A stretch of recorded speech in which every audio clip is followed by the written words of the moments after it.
So, para sa inyo, ano yung most memorable part ng trainings na ginawa nyo sa Star Magic? Let's do it one by one. Hi po. Yes, pinaka-memorable moment ko po sa training with Star Magic is learning how to sing with the help of our voice coaches. And yung first time ko po mag-vocal warm-up kasi it sounds so bad. Coach Jerwin, Really so bad.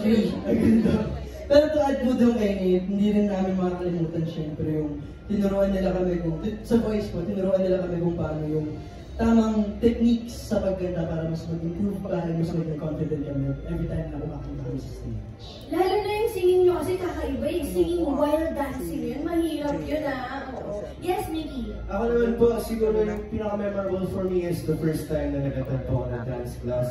And sobrang dami ko pong natutunan from our Star Magic coaches. And of course, from a non-dancer na transform nila ako into the performer that we are today. So, thank you po, coaches.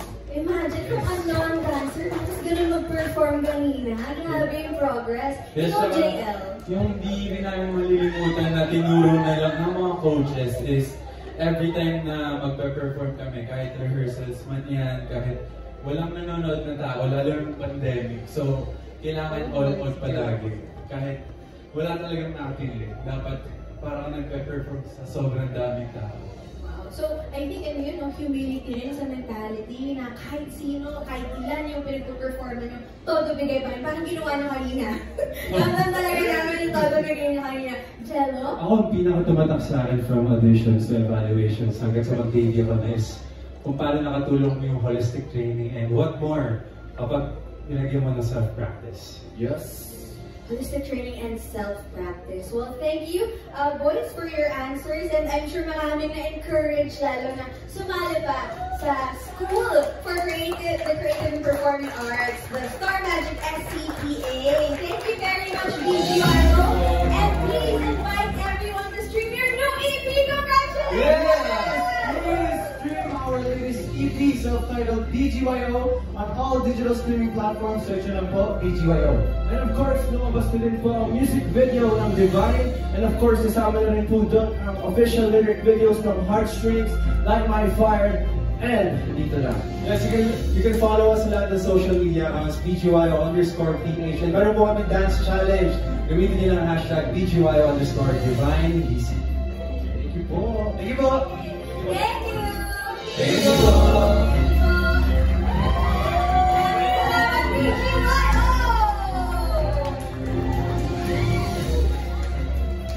There you go, diba? Yan lang ang isa sa mga grupo na talagang proud ang Star that we equip our students. Kasi it's very important that they know their skill para mas maintindihan nila how they will deliver their songs, so their materials. We focus on the breathing techniques, the vocal exercises to strengthen their core for support, and also to extend the range. So the skill itself, nahuhukot pa yan with more training. Again, for singing kasi it has to be, later on, become muscle memory.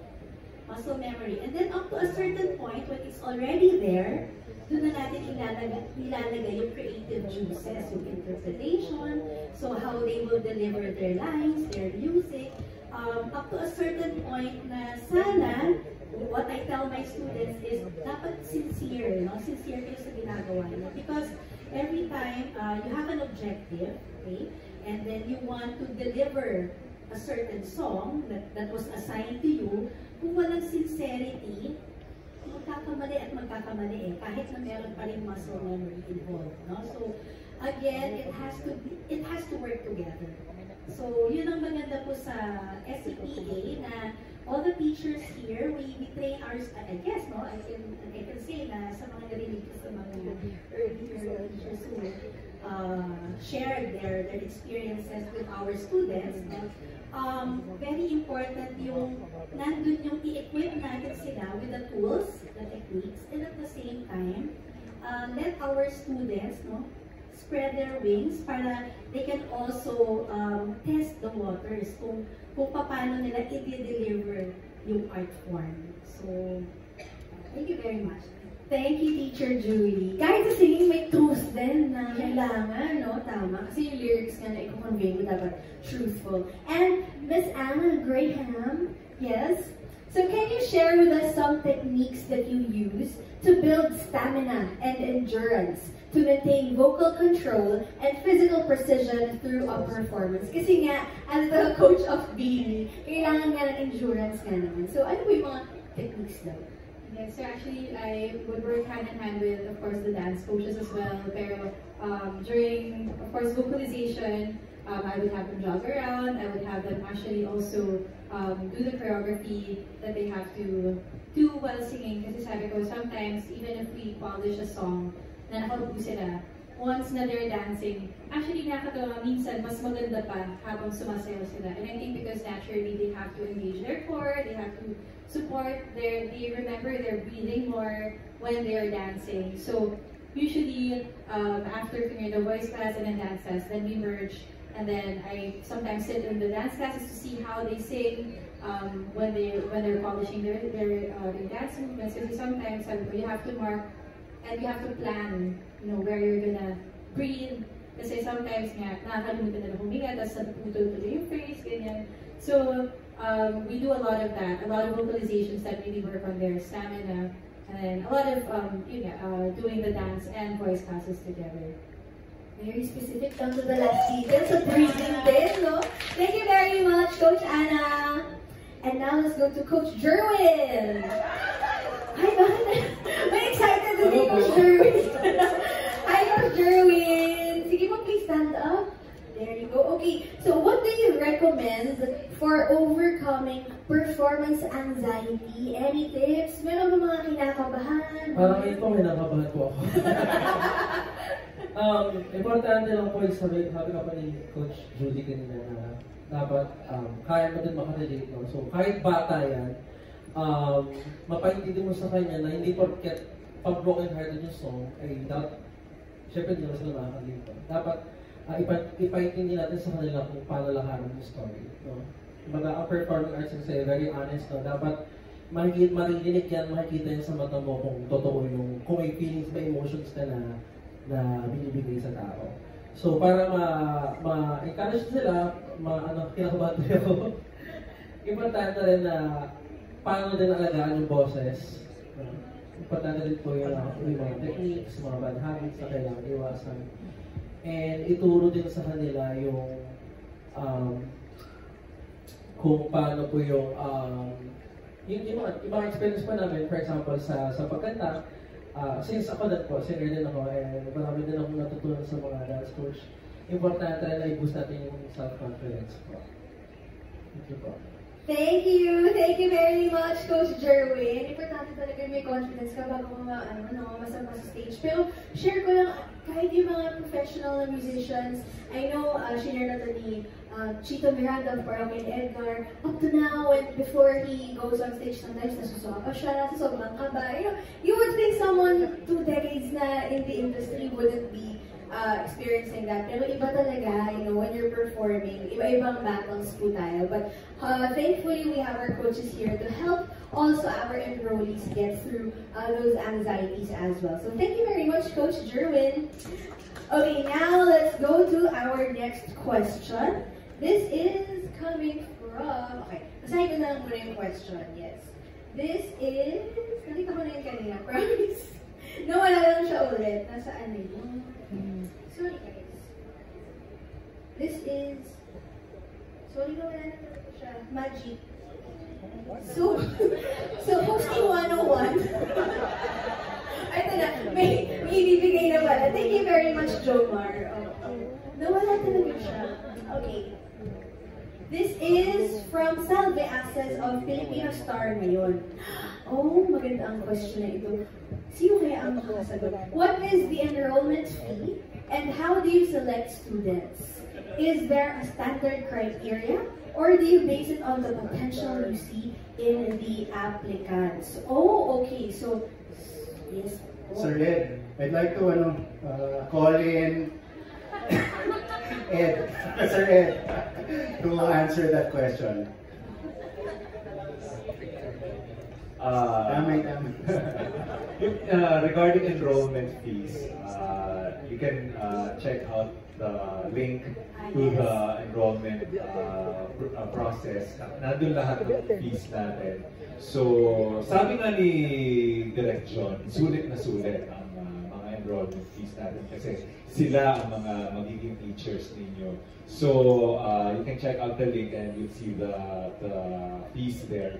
And then, what's the other question? After the fees? Yung, meron na mo bang standard criteria? Yes. How do you select the students? Well, for the students, if you're enrolling sa mga basic classes, so everybody's welcome. So we don't discriminate, we don't choose people. If dream ninyo na maging artista, dream ninyo maging singer, hindi naman kami mamimili. We will nurture your dream. We will help you fulfill your dream. So everybody is welcome. Pero if you're enrolling na sa mga medyo mas advanced class, so medyo ano na yan, meron na tayong interviews. We also have yung mga nag-undergo na ng basic sa amin. So, kung pumasa kayo sa basic, qualified na kayo sa advanced levels. So, we want also to give those people na may advanced learning na more additional experience, additional knowledge doon sa enroll nila from our experts. So, yun. Everybody's welcome from basic to advanced. Let's all we will allow us to help you fulfill your dreams. Yeah. Thank you very much, Sir Ed Capulong, for the surprise. Can I just Yes, sir. I'd like to acknowledge lang the presence of my co-PUH, Riley Santiago. Hi, Sir Riley. Sir Riley, if you want to sit down here. Tapos my chair daw po.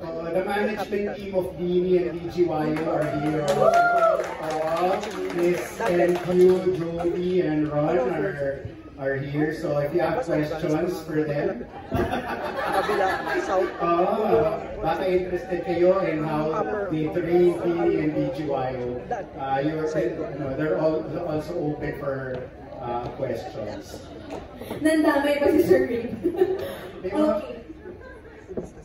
Yes. Ay, meron pa tayong isang question. The one and only Mr. June Lalin is here. Hi, Sir June. Last na to. Yes po. Actually, alam mo, hindi diniretso ni Sabi Asich yung tanong niya.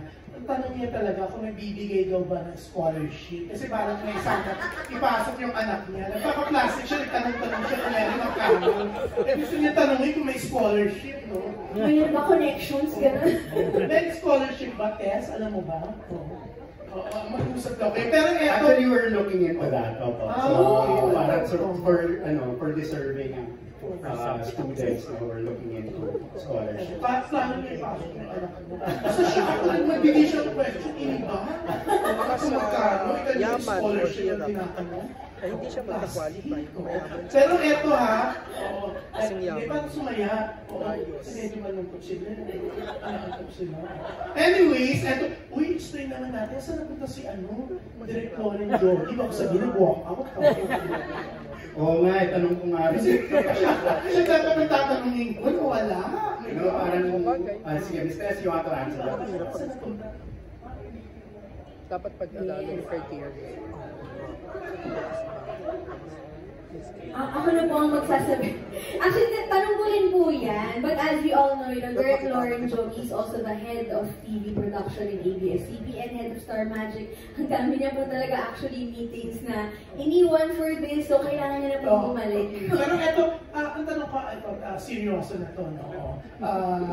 Gusto ko talaga tanong si DJ Ai, pero mamaya, tanong mo, saan po yung campus na ito? Saan po kayo dito sa ABS-CBN? Kasi dati dyan sa Star Magic, dyan, di ba? Mawawala na yung part na yan. Dyan pa rin po, pero we're staying there until August of next year. Kasi August of next year will be the end of contract na natin sa part ng ABS po na yan. Tapos we're planning to transfer to the Since ang bongga na, hindi na acting workshop o Star Magic workshop na, di ba? May para kayo to build, kumbaga put up a campus o lalong palaki, maging malaki po yung school for the creative and performing arts po. That's the bigger dream po, sir. Na pwede naman eh. Parang, I was surprised, no, parang when we announced nga that we're rebranding the workshops into School for the Creative and Performing Arts. Ang dami nang tumatawag na they want to be part of the school, no? Parang, hindi ko muna i-prepare, pero we will be announcing more teachers who will be joining us in the school. So, that's the bigger dream po talaga is to create a school and hopefully a campus in the future. Siyempre, iba rin talaga Star Magic and ABS-CBN. Actually, itong dalawang katabi ko, balak din po nila. Why not? Yeah, thank you po. Maraming salamat po for making this fun. Thank you din kay Ai. Thank you. Hindi ko lang gusto malaman ni Sabi sa nuro binili ang boots mo. Ay, ano yung boots? Thank you. Send ko po yung link sa inyo mamaya, Miss Sabi. Alright, thank you very much for joining us. To everyone watching, that wraps up our media conference for tonight. Once again, thank you very much, Sir Lauren Joby. Thank you, Sir Raymond Dizon. And thank you so much to all of our coaches and mentors. Thank you very much to our press and media friends who joined us in this magical evening. And thank you to everyone who joined us.